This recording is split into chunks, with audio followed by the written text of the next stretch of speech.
우리 역사를 사랑하시는 대한민국 국민 여러분들 안녕하십니까? 한국사 전문가 설민석입니다. 올해는 광복 70주년이 되는 해인데요. 우리 독립군들의 이야기를 담은 영화가 만들어지게 되었습니다. 바로 암살인데요. 여기는 암살이라는 영화를 통해서 당시 일제강점기와 독립의 역사를 살펴보는 시간을 가져보도록 하겠습니다. 자, 일제강점기는 총 35년인데요. 1910년대, 20년대, 40년대 이렇게 세 단계로 나눠지게 됩니다. 자, 초반 1910년대는 무력으로 처단하는 시대다 그래서 무단 통치 시대라고 부르는데요. 군인 경찰 즉 헌병 경찰이 칼을 차고 우리 백성들을 마치 노예처럼 억압했던 시대입니다. 자, 그러나 상황이 달라지게 됩니다. 바로 1919년 일본 집권 10년 차 3.1 만세 시위가 벌어지게 되는데요. 종로에서 시작된 3.1운동은요, 전국적으로 번져나가게 되고 만주, 연해주, 미주, 심지어는 적의 심장부인 일본에까지 만세의 물결이 번져나가게 되지요. 우리의 독립의지가 세계 만방에 알려지는 순간이었고 일본은 더 이상 강압적인 통치를 할 수 없게 됩니다. 그래서 그들이 표방한 20년대의 통치를 이른바 문화 통치라고 부릅니다. 자, 제목이 어떻습니까? 달달하죠? 달콤합니다. 그러나 겉으로는 부드럽게 다스리는 척하면서 우리 백성들을 친일파로 회유하려는 무시무시한 기만 정책이었다라고 보시면 되겠습니다. 자, 그런데 3.1운동에 자신감 가졌겠다. 표면적으로는 부드러워졌겠다. 그래서 국내에는 각종 경제적, 사회적 민족운동이 그리고 국외에서는 무장투쟁운동이 꽃피었던 것이 20년대가 되겠습니다. 그런데 그렇게 10년을 노력했건만 독립의 빛은 보이지 않습니다. 그래서 일제강점기 중에 가장 힘들었던 암흑의 시대가 바로 30년대가 아닌가라는 생각을 해봅니다. 많은 이들이 20년대 친일파가 됐죠. 그리고 일본의 군사력은 점점 더 강성해져서 중국을 침공하고 만주를 점령하는 만주국을 수립하는 지경에 이르게 됩니다. 사람은요, 어떤 희망이 보일 때 노력을 하는 법인데 전혀 희망이 보이지 않는 시대가 30년대 초반이었어요. 그런데도 뜻을 꺾지 않고 꿈을 잃지 않고 우리 독립군들은 목숨을 걸고 싸우게 되는데요. 이 1933년을 배경으로 영화 암살은 시작이 됩니다. 자, 그럼 지금부터 실제 있었던, 존재했던 독립군과 그리고 독립단체들을 소개해 드리도록 하겠습니다. 먼저 1910년대입니다. 여러분들 기득권 세력이 나라를 일본에 팔았지 않습니까? 을사오적 아세요? 누굽니까?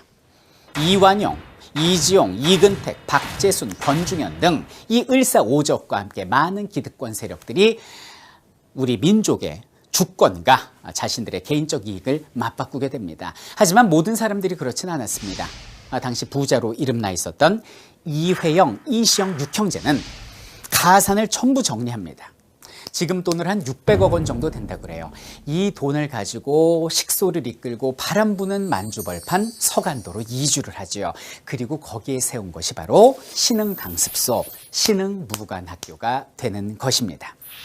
자, 독립군 양성기지 신흥무관학교는 산자락을 휘어감습니다. 18개의 교실이 동으로 이루어져 있는데요. 산 아래에는 평지의 연병장이 있어서 오전에는 역사, 지리, 산술, 화학 12개의 일반 과목을 그리고 오후에는 군사훈련을 받게 됩니다.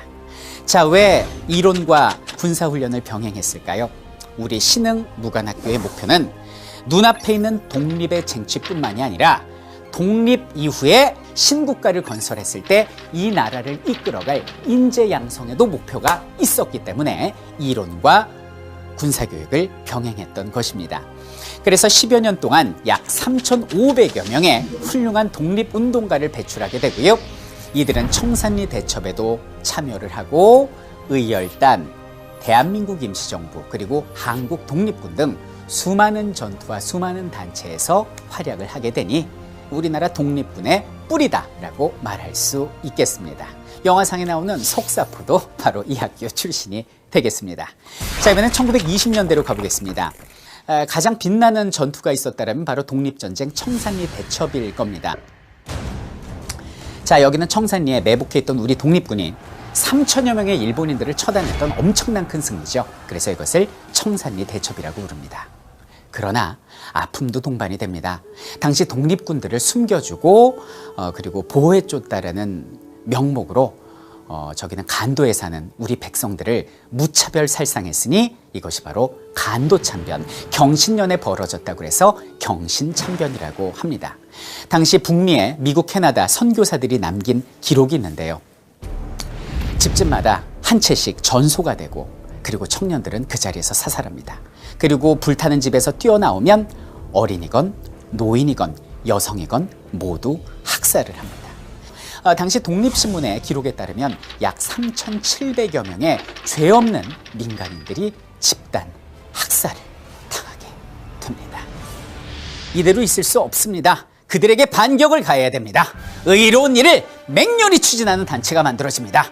바로 3.1운동 직후에 만들어진 약산 김원봉의 의열단을 소개합니다. 의열단은 국내에 박재혁, 나석주, 최수봉, 김익상 등 수많은 독립전사들을 파견을 했어.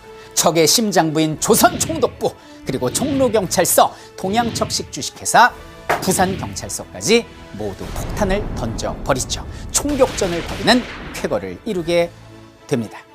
그리고 우리 대한민국 임시정부에서도 의거단체를 만들었으니 바로 한인애국단이라는 의거단체를 훗날 만들게 되는데요. 대표적인 의사로서 윤봉길 선생님이 계십니다. 윤봉길 선생님은 상하이 홍코공원에 모여있는 적 장성들, 장군들에게 수통폭탄을 던지셔서 치명적인 피해를 입히신 분이고요. 당시 중국 국민당의 장제스가 100만 중국인도 해내지 못하는 일을 조선 청년 한 명이 했구나. 내가 앞으로 임시정부를 지원해주마 라는 지원을 받게 되는 쾌거를 이룬 것이 바로 윤봉길 의사가 됩니다.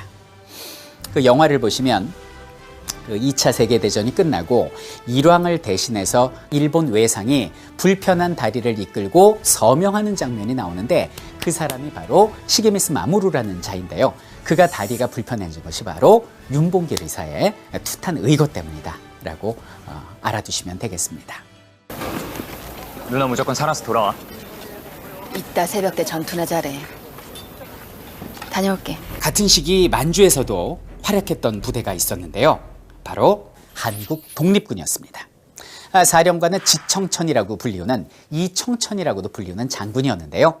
영화에 나오는 주인공 안오균이 바로 여기는 한국 독립군 저격수 출신입니다. 자, 그러면 정말로 그 치열한 그 독립전쟁에서 연약한 여자의 몸을 이끌고 일본군과 전투를 벌였던 여자가 과연 있을까라는 생각을 할 수 있는데요. 있었을까요? 있었습니다. 바로 남차연 여사가 대표적인 인물입니다. 그녀는 일찍이 남편을 여의고 3.1운동에 참여합니다. 그리고 뜻한 바 있어서 독립군에 지원을 하게 되고요. 1920년 김좌진 장군님과 함께 청산리 대첩에서 일본군과 치열한 전투를 벌이고요.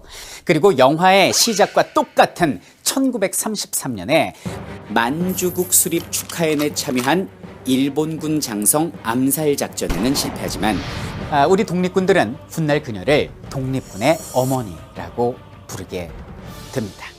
자, 그런데 왜 최동훈 감독은 수많은 무장투쟁 중에서도 암살에 초점을 맞춘 것일까요?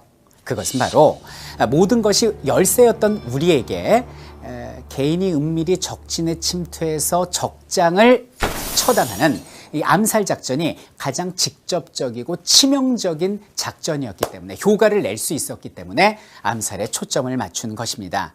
하지만 자신의 목숨을 꺾어야 하는 굉장히 위험한 작전이었기 때문에 그 안에는 수많은 고뇌와 아픔이 있었을 것입니다. 둘을 죽인다고 독립이 되냐고. 모르지. 그치만 알려줘야지. 우린 계속 싸우고 있다고. 자, 이런 많은 분들의 노력 덕분에 우리나라는 1945년 8월 15일 날 빛을 다시 보게 됩니다. 바로 광복인데요. 광복 다음 달에 우리의 의지와는 상관없이 강대국들의 이념의 잣대 아래 남북이 분단되게 됩니다. 사회주의 이념을 가지고 있었던 독립군들은 북한의 인민군으로, 그리고 자유주의의 이념을 가지고 있었던 독립군들은 남한의 국군으로 갈라지게 되고요. 광복 5년 뒤인 1950년 6월 25일 날 동족 상잔의 비극이 전개되게 됩니다. 그 포화 속에서 그들은 산화하게 됩니다. 그리고 독립군들은 우리의 기억 속에서 서서히, 아주 서서히 잊혀지게 되었지요. 여러분들, 광복 70주년 2015년입니다. 당시에 형용할 수 없는 고통을 받으셨던 일본군 위안부 할머니들이 아직 생존해 계시고 많은 피해자분들이 아직도 제대로 된 보상과 사과를 받지 못한 상태입니다. 우리의 상처는 아직 아물지 않았는데 그 아픔은 우리의 기억 속에서 너무 쉽게 잊혀진 것이 아닌지 다시 한번 반성해 봅니다. 이번 암살이라는 영화를 통해서 당시에 조국 항복을 위해서 목숨을 바치신 많은 분들의 노고를 우리의 가슴 속에 새기는 그런 시간이 되어야 하겠습니다. 이상은 한국사 전문가 설민석이었습니다.